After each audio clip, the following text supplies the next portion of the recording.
আসসালামু আলাইকুম। আমাদের আজকের রেসিপি বিফ সমোসা। এই সমোসা এত বেশি মজার হয়েছে, বাচ্চাদের বড় সবাই এটি পছন্দ হবে।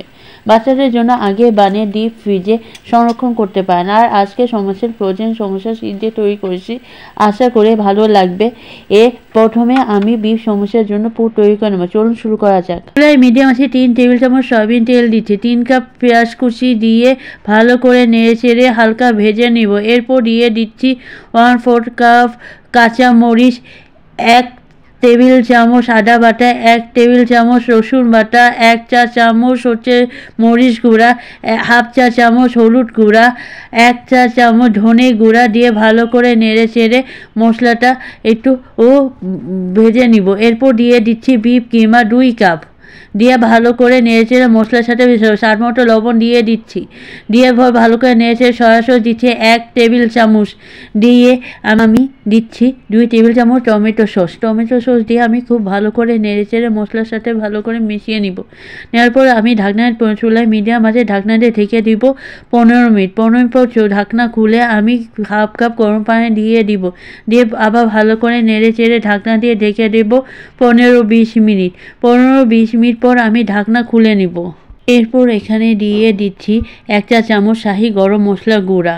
তারপর দিয়ে ভালো করে নেড়েচেড়ে ভালো করে মিশিয়ে নেব। এরপর কিছু ধনেপাতা দিয়ে ভালো করে নেড়েচেড়ে মিশিয়ে 2 মিনিট রান্না করব। 2 মিনিট পর চুলা বন্ধ করে দিব। একটা বাটিতে 2 টেবিল চামচ হচ্ছে ময়দা নিয়ে অল্প পরিমাণে পানি দিয়ে একটা আঠালো একটা পেস্ট তৈরি করে নিব। এখন ফ্রোজেন পেস্ট্রি শীট থেকে একটি শীট বের করে 3 ভাগ করে এই শীটটা কেটে নিব। এখন সমোসার ভাঁজ করে নিব। এটা সম্পূর্ণ চোখে দেখে বুঝে নিতে হবে। এটা প্রথমে একটা সাইড মাছ বরাবর নিয়ে আসলাম, তারপর আরেকটা ধরে 5 বরাবর নিয়ে এসেছি। তারপর এখানে পকেটের মতো তৈরি হয়ে গেছে। এখানে পুর পরে দিচ্ছি। এর সম্ভব শেষে ভরতে হবে, তাহলে সমোসা দেখতে সুন্দর হবে। এর সাইডটা ময়দার পেস্ট দিয়ে লাগিয়ে নিতে হবে।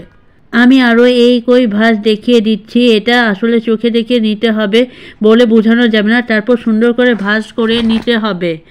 আর এটা পুর ভরে দিচ্ছি। তো আমার এখানে সবগুলো সমোসা বানানো হয়ে গেছে। সবসময় ডুবো তেলে ভাজতে হয়, এর জন্য ফ্রাই প্যানে পর্যাপ্ত পরিমাণ তেল দিয়েছি। আর একটা একটা করে সমোসা দিয়ে দিচ্ছি। তেলটা খুব একটা গরম হয়নি, মিডিয়াম গরম হয়েছে। মিডিয়াম আছে ভাজতে হবে, তাহলে উপরে ফ্রেশ থাকবে। তা নাহলে উপরে অনেকগুলো বাবল উঠে যায়। তো আমি ক্রিস্পি করে সমোসা ভেজে নিচ্ছি। খুব সুন্দর যখন একটা বাদামি কালার হয়ে আসবে, তখন আমি একটা প্লেটে এই সবগুলো সমোসা তুলে নিব।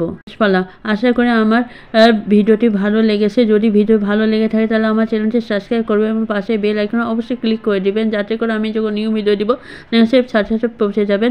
ভালো থাকবেন, সুস্থ থাকবেন। আল্লাহ হাফেজ।